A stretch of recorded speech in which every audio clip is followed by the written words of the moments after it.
The noise usually comes first. Before the ball even moves, the stadium is already loud. Cameras zoom in.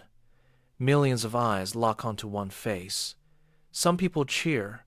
Some people wait for a mistake. In Brazil, that face has carried expectations for more than a decade. Neymar. For some, he is joy. For others, frustration. For everyone, he is never ignored. This is not a story about goals or trophies. It's a story about what happens when talent becomes famous too early and never gets a quiet moment again. And like many real stories, it doesn't begin with childhood dreams. It begins with pressure. There was a moment during one of Brazil's biggest tournaments when Neymar sat on the bench with his head down. Cameras caught it. Social media exploded. Some people said he didn't care enough. Others said he cared too much. That moment explains more about Neymar than most statistics ever could. Because being Neymar has never been simple. This is an English shadowing exercise. Listen carefully. Pause when you need to. Repeat each sentence out loud. You do not need perfect pronunciation. You need repetition. Language grows slowly, the same way confidence does. Stay relaxed. Stay consistent. Now, let the story continue. Long before stadiums, Neymar's world was smaller. Music played in the background. Football rolled across uneven ground. Family voices filled the room. Neymar grew up in Brazil, in an environment where football was everywhere, but pressure wasn't, at least not at first. His father had played football professionally, though never at a superstar level. That mattered. He understood talent, but he also understood how quickly football could take things away. From a young age, Neymar's father took control of his career decisions, not aggressively, carefully. He managed contracts, schedules, and exposure. Some people later criticized that control. Others say it protected Neymar from worse mistakes. Both can be true. What's clear is that Neymar did not grow up alone in his talent. He was guided, watched, closely shaped. As a child, Neymar was small, thin, fast. He didn't look like a future superstar. But when the ball reached his feet, people stopped talking. Teammates noticed first, then coaches, then strangers standing near the field. He smiled while playing. He tried things that didn't always work. Tricks, quick turns, unexpected passes. That creativity came naturally. But creativity in Brazil comes with a price. The country doesn't just love footballers. It claims them. Every great Brazilian player carries history on their shoulders. Pelé, Ronaldo, Ronaldinho. Comparisons start early. Expectations arrive even earlier. Neymar felt that before he was old enough to understand it. By his teenage years, Neymar was already playing professionally for Santos, the same club that once made Pelé famous. The attention was immediate. Television cameras followed him. Advertisements appeared. Headlines grew louder. He was still a teenager, but the world treated him like a finished product. That kind of attention changes people. In interviews later, Neymar admitted that growing up under constant observation was confusing. Praise came fast. Criticism came faster. Mistakes that would be ignored in other players became national debates. And Neymar? He laughed, he danced, he joked. Some people misunderstood that. They thought the smile meant arrogance. Others saw it as survival. Away from the pitch, Neymar was playful. Friends described him as emotional, loyal, sometimes stubborn. He enjoyed video games, music, and jokes. He liked being surrounded by people he trusted, but privacy slowly disappeared. Every haircut became news. Every celebration became analyzed. Every injury became a conspiracy. In Brazil, Neymar was never just a footballer. He was a symbol, whether he wanted to be or not. By the end of his Santos years, Neymar faced a choice: stay home and remain a national hero, or leave and face the world. He chose to leave. Not because Brazil wasn't enough, but because the pressure was already unbearable. And that decision would change everything. Leaving Brazil did not make the pressure disappear. It multiplied it. When Neymar arrived in Europe, he wasn't just a talented young player anymore. He was the Brazilian hope, stepping into a football culture that watches everything closely and forgives very little. He joined Barcelona at a strange moment. The club already had stars, big ones. Lionel Messi was there, so was Andres Iniesta, so was Xavi. Neymar wasn't brought in to save the team. He was brought in to fit. And that might have been the best thing that ever happened to him.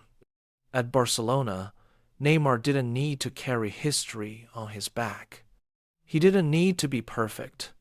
He was allowed to play. That freedom changed everything. On the pitch, something clicked. Neymar wasn't just fast or skillful, he was relaxed. He smiled again.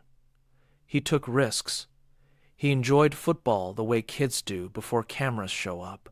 Alongside Messi and Luis Suarez, Neymar became part of what fans later called MSN, one of the most dangerous attacking trios football had ever seen. The chemistry was obvious.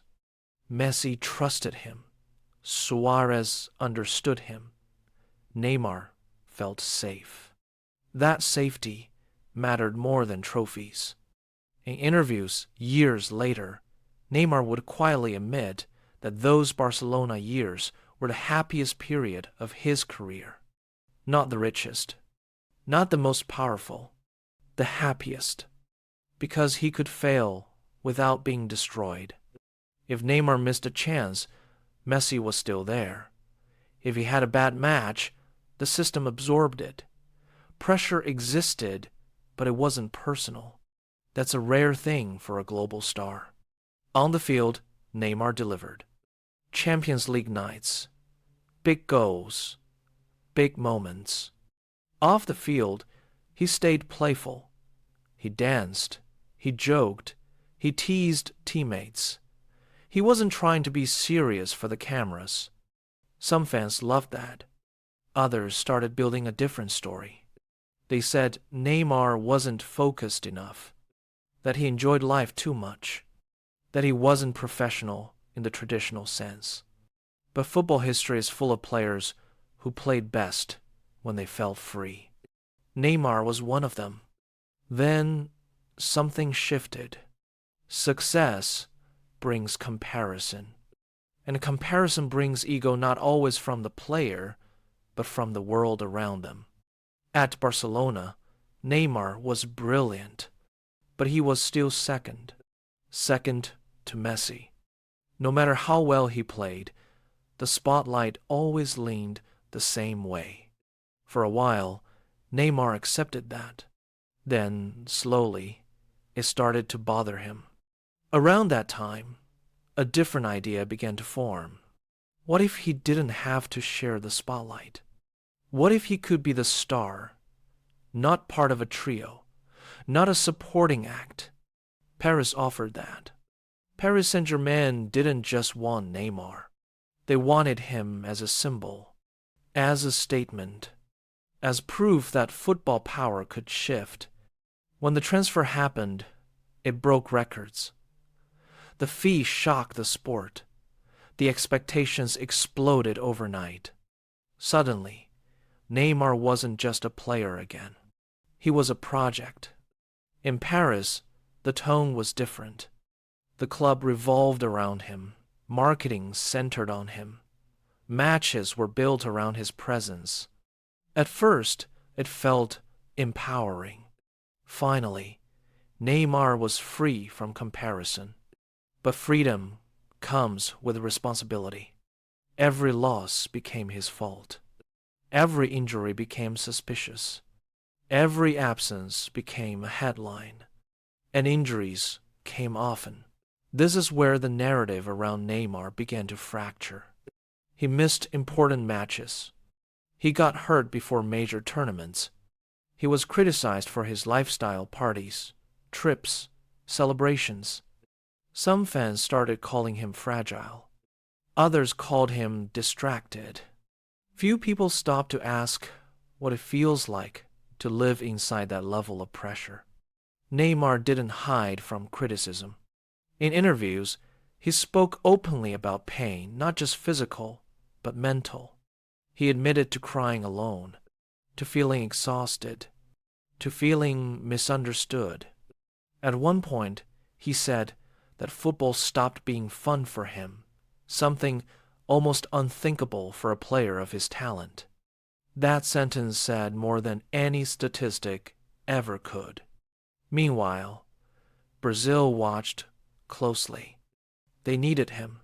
Every tournament became a test. Every injury felt personal to the country. When Brazil won, Neymar was celebrated. When Brazil lost, Neymar was questioned. There was never a neutral space. Still, moments of magic never fully disappeared.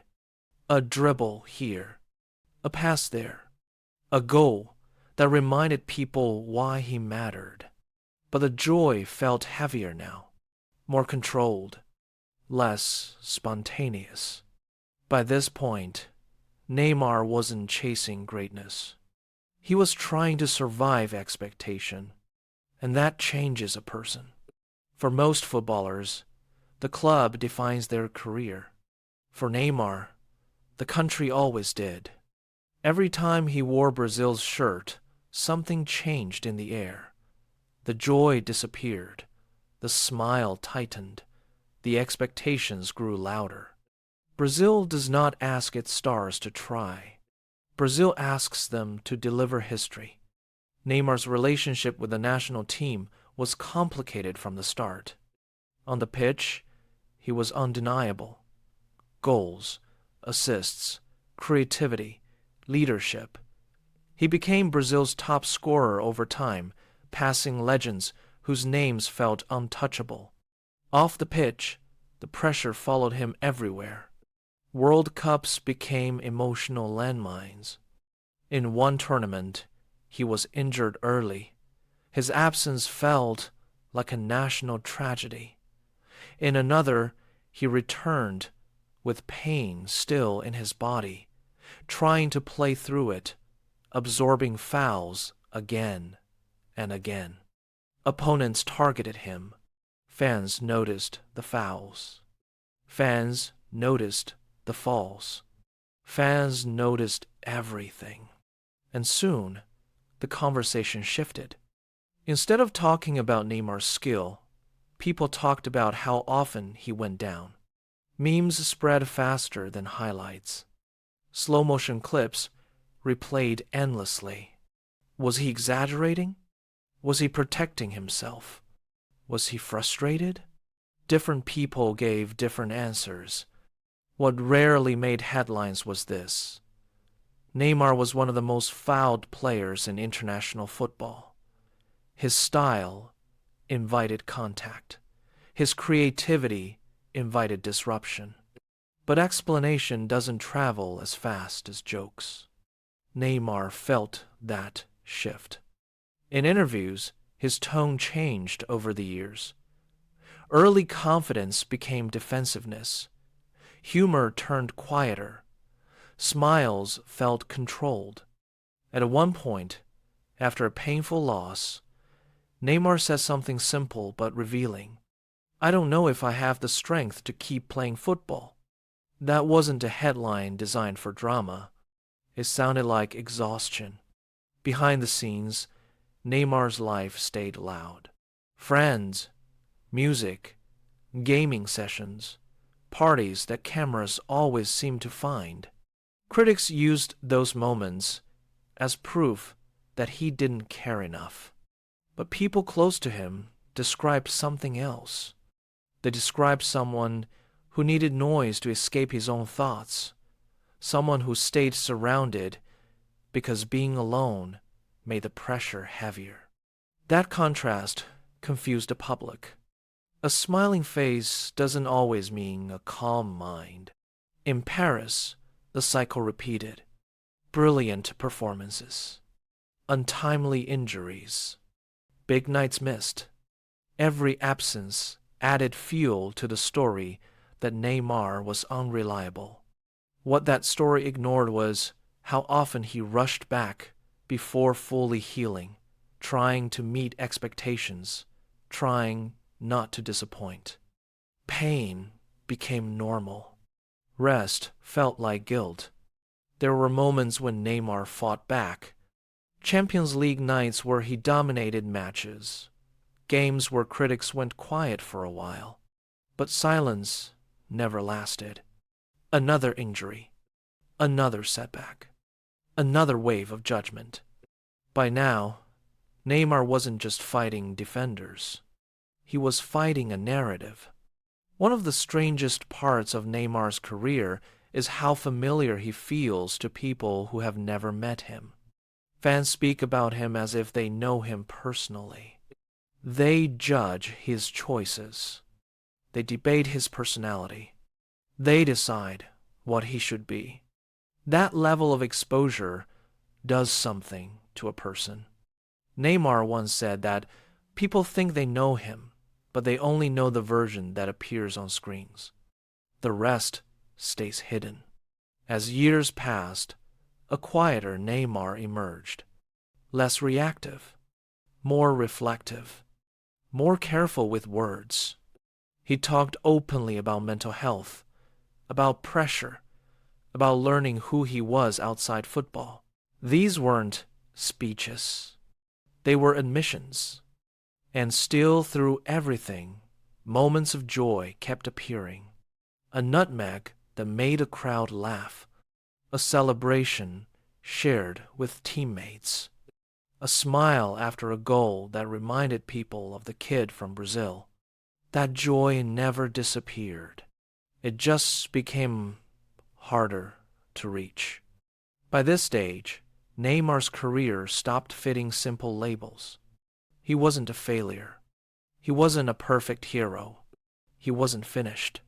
He was human, talented, emotional, complicated, and still being watched.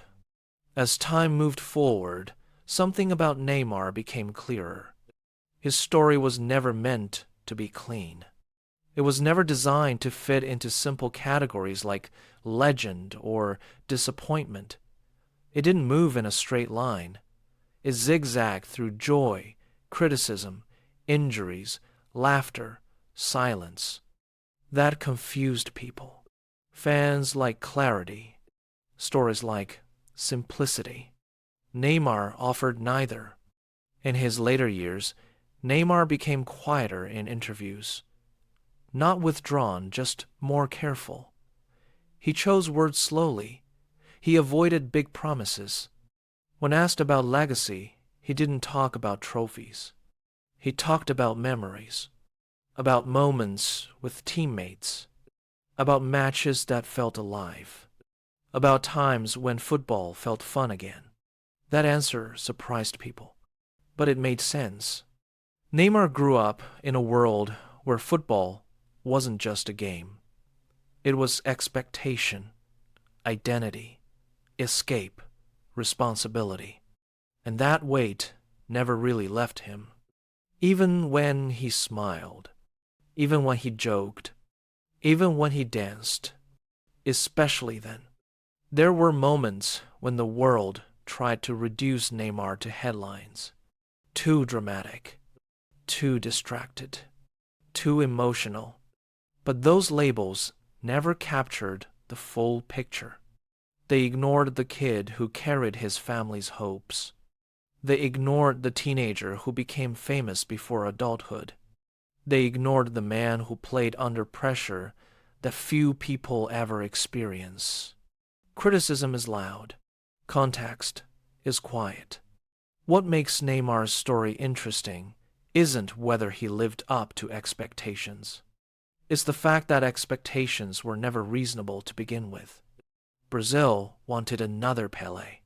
Europe wanted a perfect professional. Sponsors wanted consistency. Fans wanted magic every time. Neymar was asked to be many things at once. No one can do that forever.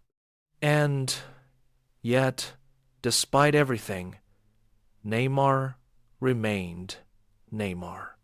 Creative, emotional, unpredictable. He never turned into a machine. He never erased his personality to fit a system. Some people admire that. Others don't. That's part of the story too. Today, Neymar's place in football history is still being written. Not because he hasn't achieved enough, but because his story doesn't end neatly. There are chapters still open. And even if football moves on, the image of Neymar, the player who made people stop and watch, will stay. Not as a perfect hero, but as a human one. And now, before this story ends, let's come back to you. Because this video wasn't just about Neymar. It was also about listening.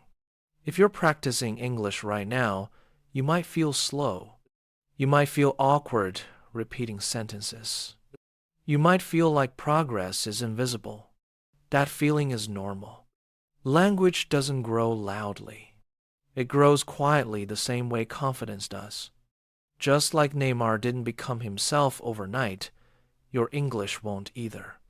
But every time you listen, every time you repeat, every time you stay patient, you're building something real. You don't need talent to learn a language. You need time and consistency and the willingness to sound imperfect for a while. That's it. This was the story of Neymar. Not as a headline, not as a debate, but as a life complex, public, and human. And this was also your time to practice. Keep going. You're doing better than you think. And if you appreciated the work behind this story, a like or subscription helps more than you think.